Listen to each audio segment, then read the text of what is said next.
Welcome back to Building in the Burbs. My name is Howard, Egan. and we have a very, very, very special guest today, Wesley Davis with Local Mushrooms. Wesley, tell everybody a little bit about Local Mushrooms, and we can get started. Yeah, for sure. So I started local mushrooms. Well, even I would say it's important to go back to the origin of even creating mushrooms. So there was a company called Norspor, and they create these little boom room tents. So imagine just this little 5x5, 4 foot high tent where it pushes humidity, regulates CO2, and it doesn't regulate temperature, but it just takes the temperature of whatever the room is. And you can buy that, put it in your bedroom, and buy substrate blocks to grow in. So that's when I originally started the journey, is growing mushrooms, is putting that thing in my third bedroom and just seeing mushrooms grow and waking up in the morning and taking a look to see what they're doing. Okay. Yeah. But that was at least the start. And then Local Mushrooms was created once I bought the 40-foot shipping container from one of the other companies here at Hatchbridge, and sent off and wanted to create a company that provides local produce, well, mushrooms specifically, to the community of Metro Atlanta. Yeah. And was there? I know you mentioned like the early interest, but like, was there something specific, kind of like in between, from when you actually started the company and that first like interest that would like spark Local Mushrooms idea of it? Yeah, the spark was most certainly seeing the potential for what mushrooms can do to the body. When I met Kyle Gabriel here, he's the lead scientist here at KSU, and I befriended him while working on another project at the incubator, and he would come to all of our events. He would join in on some of the cohort sessions to help with our company as well. And once we formed a relationship and a friendship, that we then started talking about mushrooms, going foraging out in the woods, and that's what at least sparked my interest, is the benefit of what mushrooms can do to the body, and then also foraging and seeing what he had to do with mushrooms. Yeah. Kind of building a little bit off of that. Have you seen any personal benefits in your life? Have you used mushrooms? Oh yeah. Yeah. When so I did not eat any exotic mushrooms up until I think like 2024. Okay. So no like lion's mane or any medicinal mushrooms, as far as like reishi and lion's mane and some of the cordyceps, but any culinary mushrooms I didn't touch. But I loved butt mushrooms, because that's what I thought was only available from grocery stores, is just the common button mushrooms, creamy. But yeah. Does that answer your question? That makes sense. But I guess what I was trying to get at is, have you seen like the benefits? Like, yeah, of course. Yeah. So building off of that, when I did not start eating that mushrooms until I started learning about them from Kyle, and then when I made an extract of lion's mane and reishi, of finding foraging mushrooms just by putting it in alcohol and letting it sit for a while, and then extracting it through water. And I started taking that, and I didn't get sick for like a year and a half. And usually I feel like everyone gets at least sick once, right? A year. It gets that terrible, like, Christmas flu or Thanksgiving flu. Bad for days. Yeah, everyone. Or even people that get sick like, 3 to 5 times a year, or even more than that. But I didn't get sick for a year and a half, which was wild. And they talk about cognitive benefits within lion's mane, like nerve regeneration, and how it can like form different pathways of actually building like new brain cells within the brain. And even with that, I feel like I at least have been more functional with my work. And I'm not eating as much as I should, because half the time when I'm growing all these mushrooms, I just want to sell them. and I'm not even eating as much as I would like to. It's like the ones that aren't being able to get sold, which is very little. It's just like, well, I guess I can eat some some tonight sense with the wife. Yeah, why not? Yeah. So I guess like when you started, selling your mushrooms, Uh-huh. in the beginning, like, was there kind of like an educational process that had to happen, or do enough people kind of know about the benefits of eating? I feel like. So I guess as a two-part answer. So me personally learning about it was just through reading books. I went to the Barnes and Noble and just got the first like one. Hey, let's learn about a story about mushrooms and even foraging Yeah. for mushrooms, so you're not picking up just ones that can get you sick or kill you, and the ones in. Sure. And then also, I picked up a book on just actual like how do these work, right? Like I do not have any sort of my background is business administration. Okay. I went to the business school here at Kennesaw, and I have no formal Yeah. education in mycology or biology for that matter. So it's just through reading. And on the second part of that question is when I sell at farmers markets, I would say at least 60 to 70% of people that come up and approach me are like, how do you cook this? And how do these help? Like I see these Instagram posts like, oh, mushrooms are the next healing property of the world, right? Yeah. So they not only are they want to get more knowledgeable on how they can mushrooms can affect their bodies or their brains, but mostly it's like, how do I cook these? Which is hilarious because half the time I'm just like, you just add butter and oil and cook out all the moisture, and that's all you need. Yeah. But obviously, you want to be the one to let them know that you're the professional in this. Not only am I growing it, but I'd like to let you know, because we would build little recipe cards to say, and as soon as they made a purchase, they would have a recipe card to make three different like dinners or lunches that me and my fiance would go through and cook ourselves. So yeah. So I guess like building right off of that, just stepping away, looking at the market as a whole. Mm-hmm. Have you seen a over commercialization of mushrooms? You did bring up, recently Mm-hmm. how the trend. It's, I would say personally, from the little market knowledge that I have, with just mushrooms, it's becoming a fad. Yes. And Yes. how does that, one, affect you and your business, and two, do you think there's going to be like a reversion to the mean where this will kind of Oh yeah. even out and it'll actually you'll be able to really benefit from Yeah, for the sure. market?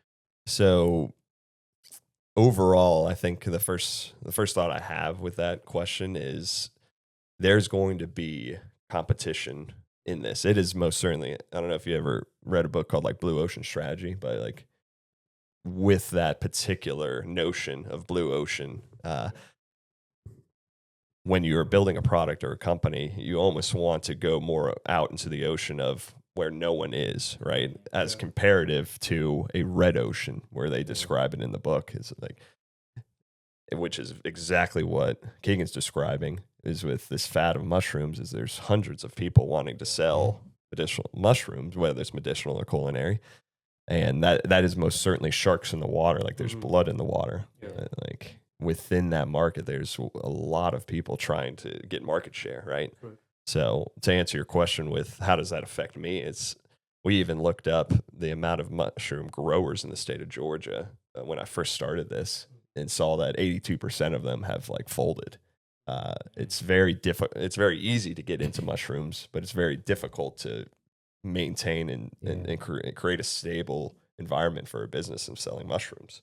It's very difficult because it's so foreign still. Like if I were to say the amount of people that have come to me in the farmer's market, out of I think I've done 15 to 20 to date. I would say there's at least 150 to 200 people that ask me, like going back to my last point, they don't know how to cook with these. So it's still very, very much so foreign. And I still find the benefit of being inside the mushroom industry, and still like teaching these people and letting them know exactly what to do with them and that they're available is probably the biggest advantage that you would have, right? So like I can even cut off, like I have 5 farmers markets right now. I could keep those for years if I stay this course, but you still have to branch out and go more enterprise accounts or commercialization with a commercial like size shipping container. So yeah, that's what I at least So I think guess, about it. what would you say are like some of the nuances your Uh-huh. say business, but just in general, mushroom Mhm. market. I'm trying to get into it. What is something I could be blindsided by?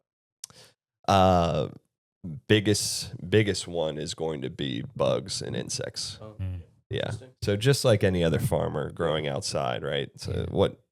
what pesticides do I have to spray on these, right? And it's not so much with mushrooms because you just have these blocks, right? So it's really about the environment that you're in. Like fungus beetles will get in there, mosquitoes, ants. Like I've been dealing with roly polies, and they will ruin crops. And Yeah. just like a swarm of not wasps, but like beetles could Yeah. ruin a Mhm. crop of wheat or corn, right? I would say that's probably the biggest nuance. Another nuance is just entirely knowing is forecasting. So they once you have an inoculated bag of mushroom substrate, it could take anywhere from 9 days to 21 days. So if you've got a buyer ready, like, hey, can I buy these on Friday? And you're looking at your whatever your vessel is for the mushrooms, and you're Yeah. like, I have no idea if these are gonna be Yeah. ready or not. Yeah. You know, and that's happened to me, right? It's like I miss out opportunities to sell because I had no idea when they were going to. They have a mind of their own. Yeah, I have no idea when they're ready, or I have to be on top of the curve of being 14 to 15 business days out ahead of time to make sure that I do have inventory ready.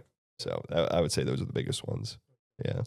And I guess like with there being so many, like you said, like red ocean, right? Red Ocean. So Yeah. like how do you make sure you stand out in the ocean? Make sure that you're kind of like Uh-huh. the business, you know what I mean? Yeah. After reading that book, I feel like the biggest thing you can do is see one, so perfect example, mushroom coffee. I'm sure you've heard of it. Yeah. I'm sure you've been in, yeah, Sure, mushroom Yeah, coffee. for sure. Yeah. So if I were to get into the mushroom coffee game, which Red Ocean, I usually would like to avoid, right? So either one, I create something where you've got mud water, Mhm. particularly where that's just earthy taste to it, right? Yeah. And then you've got companies like Life or Rise where they Mhm. try to add addition to can you convert coffee drinkers to mushroom drinkers, right? Where they add a little bit of like instant coffee, where the transition is a little less Yeah. not Yeah. sporadic, but a little less drastic, right? So I personally would either change it up entirely and create a new, like matcha, for instance, is really popular. Like I would probably go into where people still are wanting caffeine, but add the mushrooms in there for functional, Yeah. cognitive benefits. Or number two, you immediately just go the opposite direction and create a product within mushrooms that no one's really seen yet. And obviously that takes testing, product Yeah. testing. It takes more customer discovery.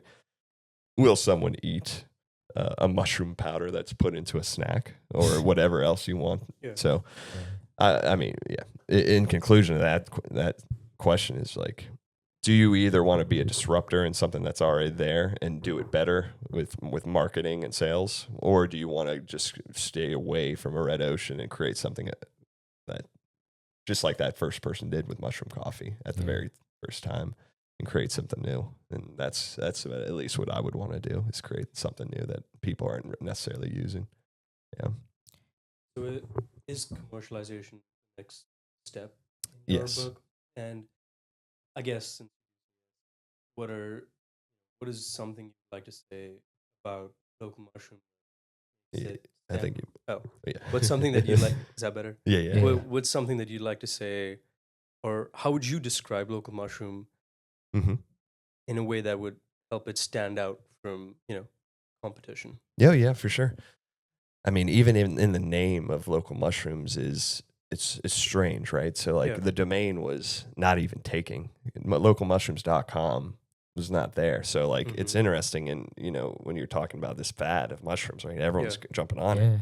Why has no one bought localmushrooms.com, Yeah. right? Everyone wants to be like the mountain town of their name Yeah. or the specific like I don't know, the mushroom house, right? Like something Yeah. that people will at least gravitate towards. But to stand out, like it's in the name. So like if I want to commercialize local mushrooms, I'm going to be in part of every single state Mm-hmm. of the or that would be probably the uh, not the 10-year output, but the North Star, right? They call it, right? The North Star, the goal you're always trying to reach, right? So my North Star would be, can I put local mushrooms in every state where I then am franchising out these mushroom growers that 82% in the Georgia have already failed because they're small business, and still have that name of local, because whether you're in Savannah or you're up in Dalton, Georgia, you're still buying from Georgia, where all the button mushrooms are coming in from Japan, or sorry, I think Japan. I meant to say Asia. Like 60 or 70% of our button mushrooms are still coming from overseas. So, to your point, can local mushrooms be the U.S. now transitioning to like an oyster or a lion's mane, where people are now regularly wanting to buy that in grocery stores as opposed to these buttons that are cheap and not as nutritious? Yeah. All right, guys, we're gonna take a quick short break, and we'll be right back. This podcast is brought to you by Hatchbridge Incubator. Hatchbridge Incubator is a partnership between Kennesaw State University and the Cobb Chamber of Commerce. We offer entrepreneurs the programs, the support, and the accountability that they need to build their businesses. We have programs and we have facilities for them to use. So our new facility will launch off of Chastain Road in the summer of 2025. We'll have 9 private offices for companies. We'll also have dedicated hot desk space for them to work at, and we'll have an event facility there as well. Learn more at hatchbridge.com. All right, and we are back with Wesley. So Wesley, like, what's next for local mushrooms and Well, I would say next steps is maintain current sales within the communities of farmers markets. And farmers markets end, I'm sure, I don't know if you know or not, but like within their season, it usually runs from start of, like kind of like summer, like beginning of summer. I caught the tail end of a lot of these, just starting, being like 2 months into actually commercially growing, but it'll end, most of them at the end of September. So next step is making sure that I have contracts with CSAs, right? Community supported agriculture of farmers, restaurants, and then whatever I can, I would say more discovery into distribution to see if that's even worth the time or worth the margins to go into and sell to a distributor. Any hotels is also a pretty big push as well for me. I would say those are the big 4 right now going forward. And any like specific reasons for those 4? Like that kind of just. I would say outside of just direct to consumer, those are the only 4 that I know of. Besides, that's the hardest part about being an entrepreneur, right? This is an incubator, like, so you can. There's 7 different avenues. I could even switch, completely flip flop, and start growing medicinal mushrooms and selling them to, the highest bidder of whoever's making mushroom coffee or whoever's making tinctures or powdered pills. That is also an option, but you want to make sure you spend the time and research and talking to people and make sure that is the avenue that will get you the right amount of money for your time and continue this business and in your journey to where you're not folding your business. Like, I don't know what it is. It's pretty high of an entrepreneur to just completely shutting down their company, and that's what happens. It happens. So I guess if scale is the next goal for you, what are, can talk us through some regulations in the market? What are some things that you have to really be mindful of going into it? Yeah, I would say as far as being mindful, the biggest one is getting a commercial kitchen manufacturing processor license. So that would be probably the biggest one. Second biggest one is creating a substrate model, right? So we all know about substrate, but for the listeners, right? So it's a mixture of raw materials, usually like soybean hull and a tree, like sawdust. So once you get that, you pasteurize it, right? You make sure all the other toxins and chemicals or any other organisms or bacteria are killed, and then inoculate it, and then it goes through the process of actually colonizing that block, right? So if we had a substrate model, so I buy from a supplier and try to make my margins that way of just buying wholesale from a supplier and then growing and selling. Yeah. But substrate model would be huge as far as margins go. But obviously, it's the startup cost for a substrate model could be anywhere from $50,000 to $150,000. I guess on a scale of not capital intensive, highly capital intensive, where would you say a mushroom business model fall in that spectrum? That's a pretty good question. I would say, I mean, comparing it to other sorts of businesses, I would say it's more of like out of 10, probably like a 6 above average, maybe. Because also you got to remember the people that are getting into this, right? Is like over half of them are already current farmers. They're like, well, should I start growing mushrooms, right? Yeah. So if they're trying to scale and serve their market with the amount of mushrooms or at least the amount of mushroom demand within their reason, they do have to have something of the caliber of a shipping container or of something that they have already built where they can grow that many. And mushrooms are still so niche, like how we talked about it. Coming to the West, it's like people are still like, well, do mushrooms kill me? Or do mushrooms kill me and make me sick, or do they make me hallucinate? Those are honest to God thoughts of what an average American thinks about. So, hopefully that answers your question well enough. But that it is definitely above average as far as capital intensity, for sure. I mean, you get starting off not bad. Yeah. Like learning about it is the best thing. Like I spent maybe $300 or $400 on my little setup at home. Okay. To grow, and you can probably grow anywhere from 50 to 100 pounds every 2 weeks. Okay. So it's That's not manageable. Yeah, and then, I mean, you're also minding the blocks, and you need to make sure that you have buyers. But getting into it, easy peasy. It really is about scalability, obviously with every industry, but like scalability, it jumps from, I would say, like a 2 to a 6 or a 7 for sure. Yeah. So, what do you feel like the outlook will be as far as consumers with like mushrooms? Like, will it kill me, or will it actually help me get better? Well, I mean, like I was telling Keegan too, with as far as competition is also can be a good thing because it'll breed knowledge, right? Like half the time, I feel like even starting as an entrepreneur, I was like, well, I don't want other mushroom growers to start, right? Like it's a small market. Yeah. But at the same time, if they're also in the industry, I mean, even when I started this, like meeting all these mushroom growers are very nice, respectful. They're interesting people for sure. Yeah. They're a little bit eclectic and or eccentric rather, maybe is a better word. But once you have more and more people pushing out these ideas of mushrooms, right? I think it's for the better. So the outlook on like mushroom knowledge in general, I would say, is going to become higher. It's going to increase exponentially. And even the market outlook for medicinal mushrooms in the U.S. is like $65 billion. So like if you can even get half a percentage of that, for sure, you've got a business. Yeah. Obviously, that's easier said than done. You got to start that business and get customers, but And getting customers, I don't think we really kind of touched on that. So what was your initial kind of tactics or strategies for getting those first few customers? Yeah, I've got some good stories on first few companies for sure. Let's hear it.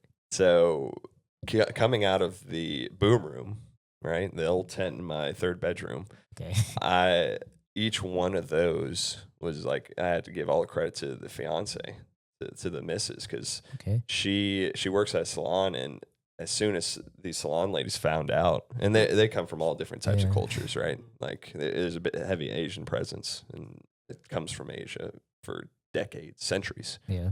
So as soon as they caught wind of like us doing this, I mean, we went to a party, a dinner party, and we brought some mushrooms to show, and because the host wanted to cook some, Yeah. and it was like hyenas at these boxes. Like we took, I think we took like 3 or 4 pounds there, and we went home with like $200 or $300 cash. Whoa. It was just like, Wow. well, okay, this Yeah, might be a Got business. some here. So covered she, right there. so she was responsible for like Okay. 90% of, obviously I had friends and family that were interested, but she was responsible for 90% of the sales. Wow. Shout out to her. Yeah. Shout out to her.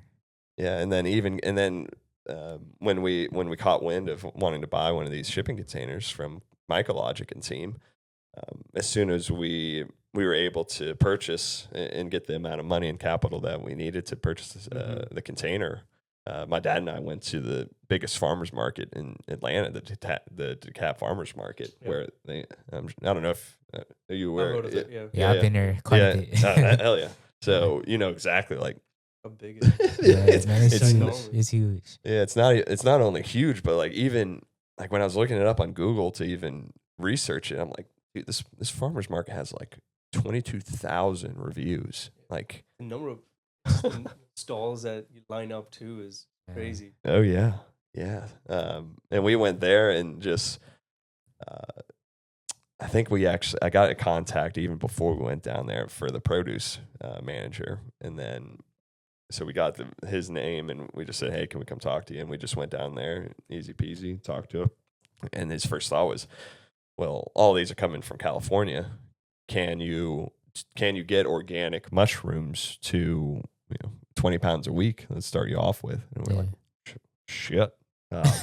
We haven't even started growing mushrooms yet, let alone organic certification. Yeah. So, and that's a whole battle too, is making sure that you can be regulatory in good standing with an organic certification with the USDA. And we're like, well, geez, okay, so this is a little harder than we thought. Do you want non-organic mushrooms in 4 to 6 weeks? Yeah. Maybe 7. We could do that. So that's at least a little bit about the start there, and getting customers.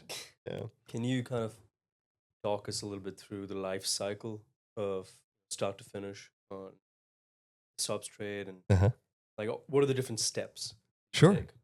Sure. So honestly, this might be my quickest answer yet, but finding the supplier was probably the biggest one. Like, and that's normally pretty easy, right? So if you have a demand, you look up online, Google it, and see which ones that you can afford. So getting a supplier was the biggest one, and it was easy enough because the company we bought it from obviously is one of the best mushroom companies that I have known to date, and they're based out of Maine. So you buy that tent, and then you're able to buy the starter kits, and it's as easy as cutting it open as soon as it gets to your house. Wow. It's easy. Pretty much it. Easy. And then obviously going into more commercialization, it's like, okay, well, it's still the same, obviously a little different. The cutting open 120 bags as opposed to like 2 to 5, right, in your house. But finding a supplier that can do that, because if you're talking to someone based out of Maine, and it's, I don't know, what is that, like 800 miles, maybe 700 miles. I have no idea, but it's not close. So if you're trying to buy every 2 weeks, buy from a supplier up in Maine, there's just no way that it'll fit your margins. So the hardest part was that is making sure that we either decided whether to ship them down to my house or to take a drive. And we drive to Alabama for 2 hours every other Monday to pick up substrate from another company. So as far as that process goes, it's after that you get it in, you tear them open, get them into your vessel, and wait until they're done and harvest them, and then take them to market. It's What is that? as simple as that. 2 to 3 weeks. Yeah. Anyway, the fastest go 8 to 9 days, Okay. and then the longest, like sometimes when you have lion's mane or especially breed like chestnuts, or enoki, I would say 3 weeks, maybe like 20 days is the longest that I've seen. Yeah. So, because it sounds like, based off kind of what you're saying, like the initial getting customers was relatively easy.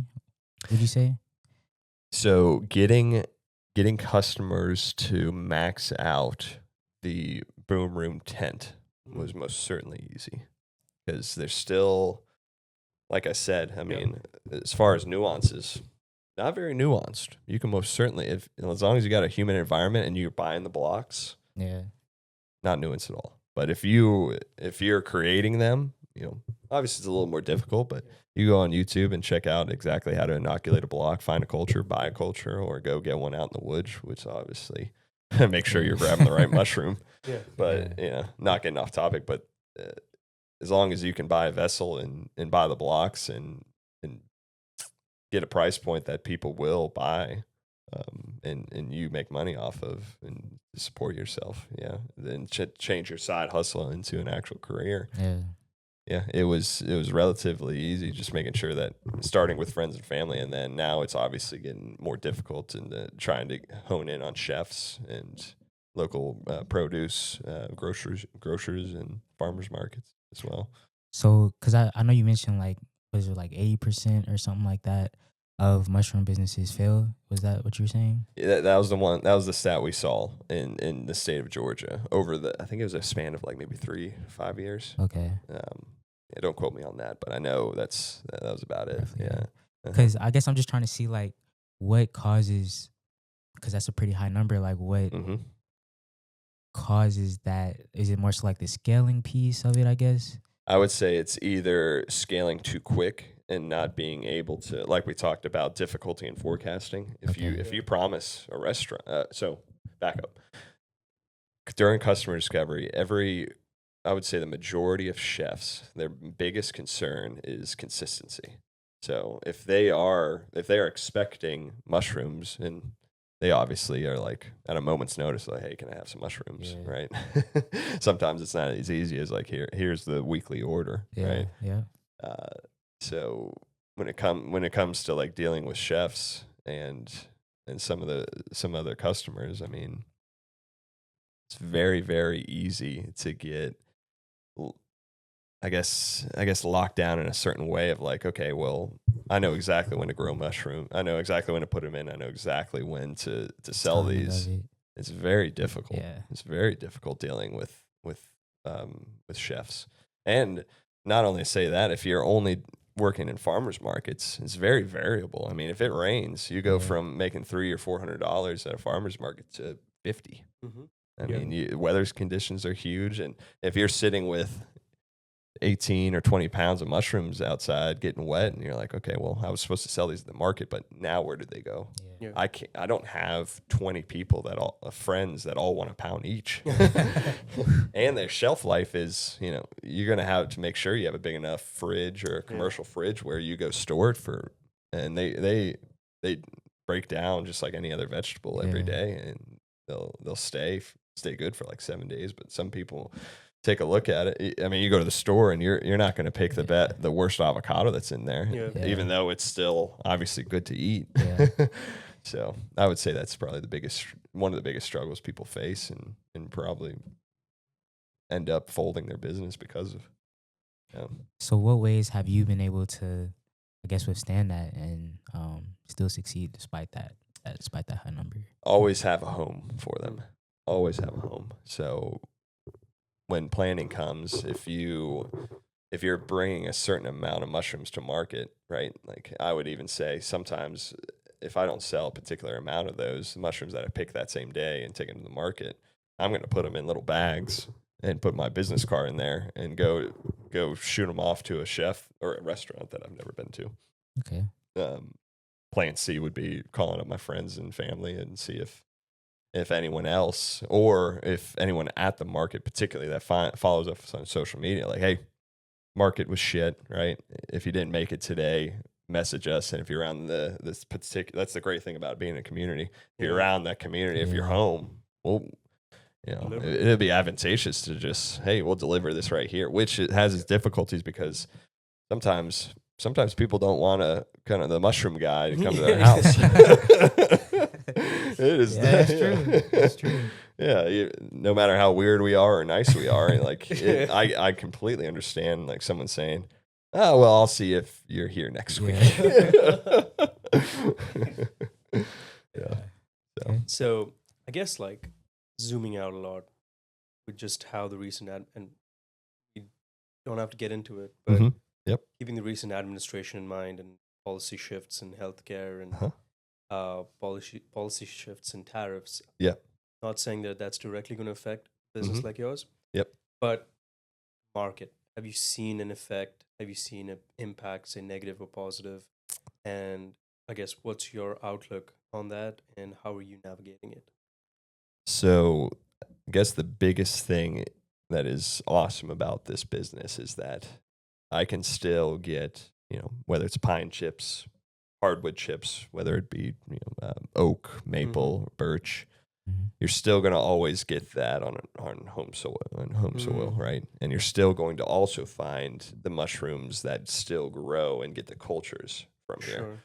So I would say, like, unless you're buying like Chinese wood, or anything, or because I know I think some people do still export some of the raw materials to still stay in here, but if you are a small or medium to let's see, I mean the range of like small to medium sized mushroom grower, you can still get everything within home base. Now on the flip side, does this affect the big corporate giants of like your sorry, I'm trying to think of Pennsylvania, the biggest mushroom grower of the whole United States, Pennsylvania. And if you never even seen what operations they have, they've been in the mushroom capital of the United States for years. Like if they can either benefit, or I don't know their business model in general, but like if they see that a lot of the mushrooms coming from Asia are getting honed in on tariffs, they're going to exploit that. And hopefully every other small mushroom buyer knows that too. Obviously, I think it would have a pretty interesting impact on small growers because they can't really facilitate a Publix or a Kroger, right? Where some other Yeah. Well, I guess when you're looking at like the raw material, eventually just the economics of the whole situation, it seems like everything being produced in-house domestically within the States right now, the dollar amount will slowly and steadily go up. And like, do you think that will affect margins in any way? Yeah, for sure. It's definitely. I'm glad you're bringing it up because it puts me on. It puts it on my radar as well. But yeah, I would say it always comes down to the customer price of like, can I feed my family, and do I want to buy exotic mushrooms when I'm used to buying $1? I mean, I think they're like $2 or $3 a piece at Kroger.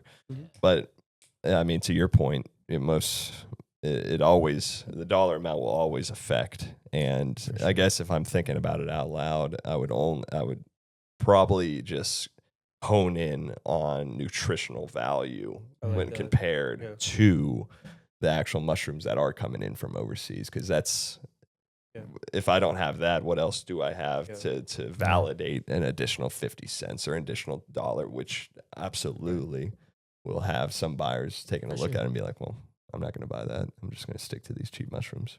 So hopefully that answers your question. And on the flip, I'm sorry. No, go ahead. And on the flip side too, like there always, I feel like, will be somebody who sees the value in that nutrition versus the cheaper side of, okay, just an additional 50 cents. But I do know that it will give me a much better benefit as far as my health and stuff. Oh, yeah. So. Yeah.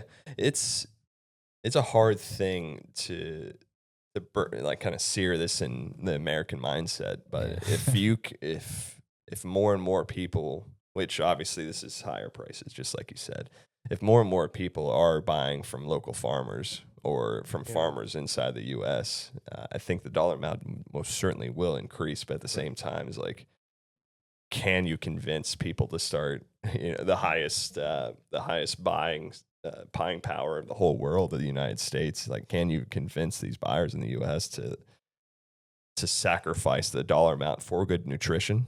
That's hard. It's hard. difficult. Yeah, it's It's very difficult. I'm facing it right now. Yeah, for I sure. like the idea. I like the idea of moving that being as a contingency of, if buyer does get squeezed, what am I doing? But have you, like, just thinking out loud, like, have you thought through another plan? Like, I know value is great, I understand that, but at the end of it, if the farmers markets are, the footfall is reducing every day. What's like the next best thing? It doesn't even have to be like just from a business perspective. Like, what do you think? Would someone want to do?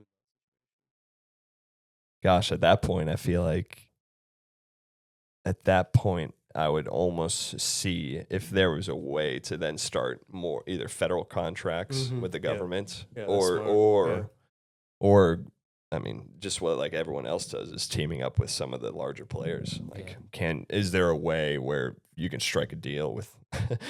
This seems like a movie idea, but like, can I talk to the Chinese company that is the largest manufacturer of mushrooms and be like, hey, I'll stop right now. I don't want to be a sellout, but if this is not going to work, why not? It makes sense. I feel like that's where my brain goes initially. It's just like, how do I survive? It's hard. Yeah, for it sure. Really is Everyone's looking for a paycheck. Exactly. You gotta find that balance of how do you retain those customers. Yeah. Capitalism is an amazing but yet detrimental part of America. Yeah. And if you're whether you're for team homegrown or for like, well, I want to be a buyer of the whole world, right? It's very difficult to make those transitions to like, well, I was used to buying everything on Amazon for cheap and not really worrying about it, or do I want to put more money into quality? And I know I already mentioned that, but I'll always go back to that. Is like, do you want to buy the one product that will last 5 to 10 years and be a suitable fit, which could come from a provider based out of the U.S., but usually it's more cheap with cheaper parts. Yeah. Or do you kind of having a metaphor here, like, what do you want to keep your body going for the foreseeable future, which is always, even like taking health classes back at Kennesaw when I was back there, like in 2018. It's just like, how can you convince a guy from Iowa to stop eating McDonald's as a truck driver and be like, well, do you want to start eating these mushrooms that will eventually, if you change some of the other aspects of your life, it's just like, well, no, I'll be fat and happy. Right. Live in the moment. It's that's the most difficult part about transitioning some of these people. I would guess, like, have you thought about international markets? Has that crossed your mind? Oh yeah, 100%. What are some places that you see growth prospects? Well, I think this is a great segue to get in some of the more hallucinogenic and psilocybin markets. So Brazil is probably, at least in the Americas. I just got back from Brazil. Oh, okay, cool. I didn't go there mostly for business, but even researching Brazil, it's one of the most decriminalized regulatory country when it comes to mushrooms outside of Amsterdam and the Netherlands. So if I'm seeing a pattern of, can I lock down not only distribution but production in the U.S. With culinary mushrooms, the transition is, I would say, next to nothing. To now, I can grow psilocybin mushrooms and deliver them to a country that may not be able to support the scale and commercialization that I've already done. Obviously.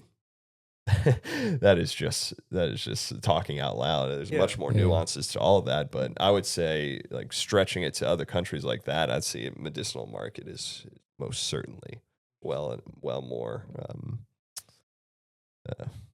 Anyways, that's all my thoughts there. Go ahead. Well, just to, I guess, build off what you were just saying, talking through some of your experiences with medicinal mushrooms, and could be benefits, can be an experience, just something that excited you or didn't excite you? Oh yeah, for sure.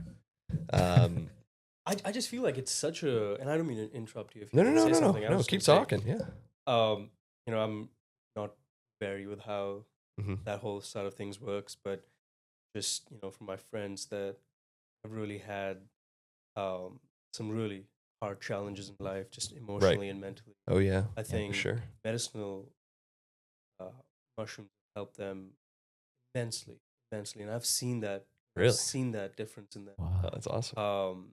And it's not something that they abuse. Yeah, yeah. It's something that they respect. Oh And yeah. I don't know. It's just incredible. Like a herb can do that, or Yeah. a plant can do that. But that's why I asked. Right, right, So, right. Yeah. Yeah, I mean, building off that, it, it grows naturally here, Yeah. right? And the worldwide use is already ahead of the curve when it comes to obviously us in the Bible Belt, right? Like it's very foreign, just like what marijuana is, and Yeah. what I mean. Look where marijuana is to date, but uh, I mean, talking about the benefits, even like we were just in Peru right after we went to Brazil, and like ayahuasca is one of the most dominant and most strengthful. That's not a word, but like highest potency or one of the highest potent hallucinogens that people will go down and pay thousands of dollars to then say, I want to quit alcohol. Like even famous like comedians like Ron White went through like a ayahuasca quit a trip to relinquish whatever demon he was facing. And with the federal government making it a little more difficult, and I see why, but with the federal government making it more difficult to have these research-based studies, is like there's not enough to then provide a lot of accurate readings, right? You're only realistically getting these like stories from friends or online, whether a podcast else you're listening to. But when you do hear those stories, it's like, like this can be beneficial in the right setting, right? Yeah, for sure. Doesn't need to be abused. Yeah. If it's helping people that has traumatic PTSD from whether you're in the military or an abusive relationship or anything of that nature, it needs to be studied more, and especially with people that are open to getting studied on. Yeah. So So I Yeah. guess you were Oh, yeah. going to talk about that, your experience with it. Oh yeah. Did you have a question, Howard? Yeah, I was just gonna say, I just think it's kind of like marijuana, how it's just kind of like widely misunderstood, I guess, in the sense of the effects it has on people, right? I think sometimes people just kind of go at the extreme with the abuse of, this stuff, and I don't know. I just feel like it does need to be like a little bit more education given. Education's huge, and obviously, I think it's good to make the distinction of what you were making it too. Is are you taking this to reconnect with Earth and yourself, or are you taking this to go to a rave or have fun with your friends? Right? Like there's definitely two different things. I've experienced both aspects of that. Right? So like there was a time and place when you were young to experiment and see what it would be like to be real silly with your friends with something that is 100% very potent and not for the faint of heart. I want to make that clear. Like it is just like marijuana. Like marijuana is a very slight hallucinogenic. Like mushrooms are very powerful hallucinogenic. I will not recommend that. I recommend no one take it that is that has any sort of I'm not a doctor. No medical advice. No medical advice, but for people that are taking it that have any sort of mental issues or bipolar, anything regards to that is, I wouldn't ever recommend that to anyone. But on the flip side, when you do have more and more people wanting to experiment with something that grows here naturally, and go to places where it is legal and decriminalized to take it and experience it, it can be very valuable, very valuable. Yeah, and through I know you want to hear more about my experience, but connecting with yourself and also with nature, like I said, it can be very powerful, not only for a sense of trying to, it could be, I'm stuck in my business venture and what ideas can I bring to the table as far as a creative space. Yeah, it can be very powerful, but even more as like, hey, I've had a very bad, I've had some loss in my life, or I've had trauma in my life that I need to transition into something more happy.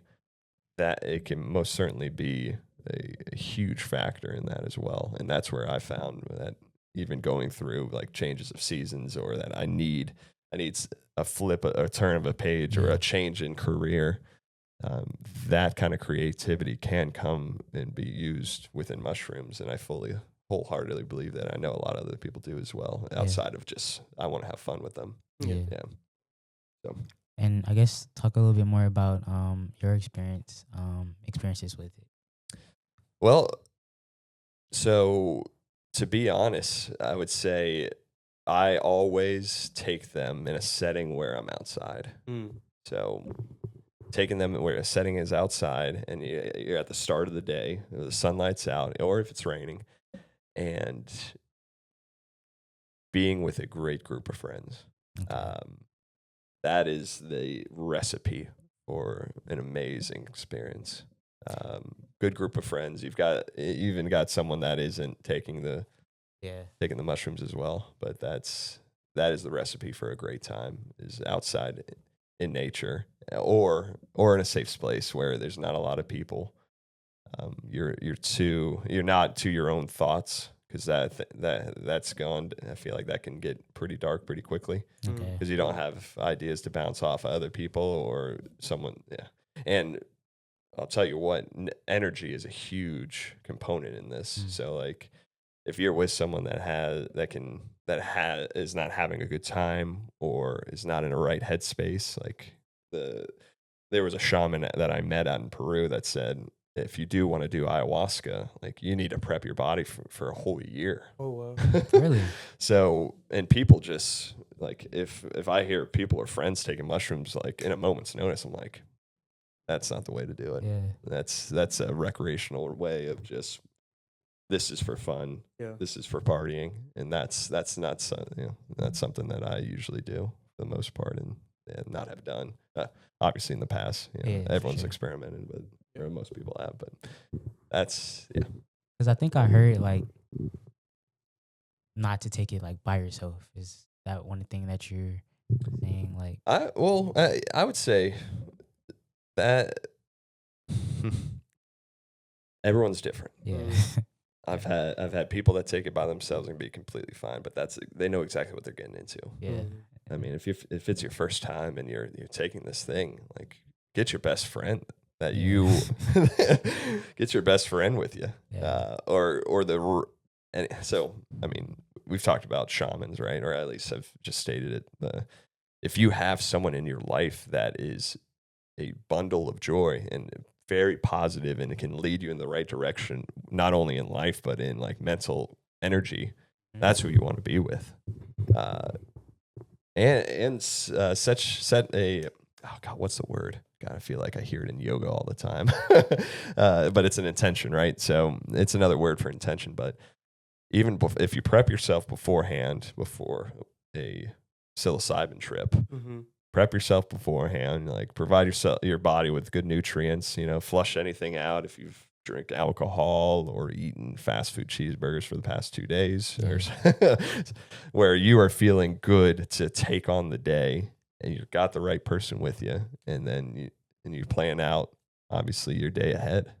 So I would say, in preparation, that's the best thing you can do. And shamans are the great aspect of life, of even outside of tripping, but in this case, shamans, they will take you to a happy outcome of that mushroom trip. Yeah. And, I don't got anything else you kind of want to touch No, on? I think that's great. Definitely like the aspect of, I don't want to say an esoteric commodity, but I do want to say something that is slowly and steadily picking up pace and coming to the market. I think education like you mentioned, is definitely a big one with not just medicinal mushrooms, but also culinary mushrooms. And I guess if you could, talk a little bit about the culinary mushrooms, and Sure. have you used them yourself? Like, what's your favorite way of preparing a mushroom? Oh yeah, that's a good transition. So I would say my favorite is cooking is lion's mane, and the first time I ever saw something online about lion's mane was this guy that marinated it in his favorite liquid. It was like a barbecue sauce. He spiced it up, and then he got all the moisture out. So like a lion's mane ball, you can kind of see it, right? So it's going to hold like 60%, maybe 70% moisture, right? When it sucks up all the humidity. And all he does is he presses it on the skillet with a metal press, like on a cast iron. He pushes all of it out, right? Like a burger. Like a burger. Just like if you had your nice ball of beef, right? You get it on the skillet, and obviously it's hefty, right? But to try to get the exact amount of chewiness out of it and to imitate a steak, you can spice it up to exactly what a steak would taste like. We had, but to answer your question, my favorite meal that was ever prepared for me, right? So we got on what I cooked, right? Yeah. Lion's mane steak, but my favorite meal that was prepared for me, I used to work at the Reformation Brewery, and we had a chef there that would cook for us every Thursday. Wow. Every Thursday. So we would get fed like around 11 o'clock. And at one point when I started growing the mushrooms, I'm like, hey, what can you do with this? Like I'm trying to convince, because it was funny that my fiance would go to the salon and have people like eating out of her hands buying this. And then I go to the brewery and I'm like, does anyone want these? And I'm like, how much is it? I'm like, there's $6 for like a 3.5 case. And I'm like, we're broke. It was completely two different personas. So I'm like, you know what, let me get back, right? So like I got 2 pounds of lion's mane for you, and I'll feed the guys here. And not only do I want to feed them and show them, but like there's a lot of naysayers here. Like there's a lot of people that are like, I don't want to eat this. Mushrooms are a texture thing. I always hear that. I'm sure you guys hear it too. It's a texture thing. Dude, that's hogwash. You can always change the texture of food. It's ridiculous. I'll get it if you're like, I'm allergic to it. Or like, I don't like the taste in general. I'll take that. But texture. Yeah, dude, spread the word. Texture thing, you can change the texture of mushrooms 100%. You can change the chewiness, and you can burn them to a crisp until it tastes. And for instance, with the story, like going back to the story though, I brought these lion's mane mushrooms to the chef, and I'm like, what can you do with these? And like, I'm not going to tell you. I'm going to surprise you. I'm like, oh, wow. That's what I want to hear. So, he started cooking. An hour later, he brought out lion's mane country fried steak. No. Yeah. That sounds amazing. Yeah. I bet it was. I think we converted at least 3 ladies that worked at that brewery that day. And I hope they hear this podcast, and I'll send it to them. That sounds interesting. Country fried steak. And that was the best thing that was ever prepared for me by a mushroom. I'm sure I have others, but for sake of conversation, that was the best one. Yeah. Mm-hmm. Yeah. I gotta have me some of that. Like, let me cook for you. For sure. We need to bring like a little hot pan into the incubator. Oh yeah, we have get that line started. Yeah. We'll have a little party here. So I guess real quick, like, how you were kind of talking about like the everybody talking about texture and kind of being like, Yep. Have you ever had any kind of like objections when I guess like either trying to partner up with as far as just like customers like at a farmer's market that give me objections, or you think more so kind of both, like customers, businesses, just like any objections as far as like getting your mushrooms in place? Well, I mean, I wish I could get objections from like restaurants, because it's usually just, we don't have time to talk to you, right? But I would say, as far as as a business transactional sense, like I would say the biggest objection I have is like, I've already got a mushroom provider, and I started off in sales, right? So the best thing you can do is always keep someone alive within a sales cycle, whether it's 1 week or 2 years is like you keep that thing alive and you say, well, I completely understand that. You know, I don't want to step on any toes or ruin any relationships with a current mushroom provider. But if there comes an ever time that I've heard consistency is a big part of this industry and farmers having issues with growing. If there's any a time where this person can't facilitate an order, you call me. And obviously that's tough to do because if you call me on a dime, like these mushrooms take 14 days to grow. So usually it's definitely, but at the same time, it could work out in a sense like, you know, one person didn't want this certain order, or I didn't sell enough at the farmer's market. And this guy calls me. I'm like, well, I've got 20 pounds in the fridge just sitting here. So, and that happens. Yeah. But in a sense of direct to consumer D2C, biggest objection obviously is the texture thing.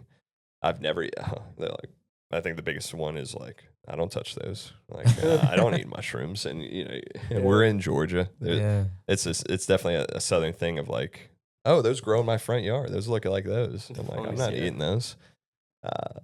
And I would say my biggest objection handling there is like, you know, I have 2 twin nieces and they're 9 years old and they eat mushrooms. Yeah. They've gotten over that fear. Do you think you could do that at the age of maybe give them a little flattering age that they might not be? But even my dad's 70 years old or 71 years old, just retired. He's helping me sell mushrooms and he won't even touch them. Oh.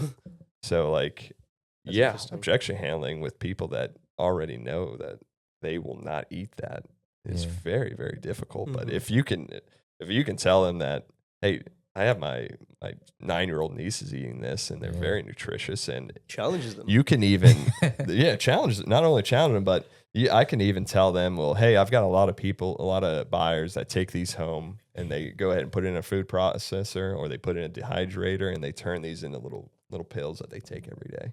And I've gotten customers by that too. So there's always a different avenue you can take. Yeah. It's, can you think of it on the spot? Or can you hear it enough times to make sure that, like, hey, that's a common one. That's a common objection. So that's how I feel that. All right. Is there anything else you kind of want to? Yeah, to close us off with, is there anything? Is there a message you want to get? Yeah, I feel like Joe Rogan. He's like, hey, tell us at the very end of each podcast. He's like, what are you doing in your life? Tell us what you do. Oh yeah.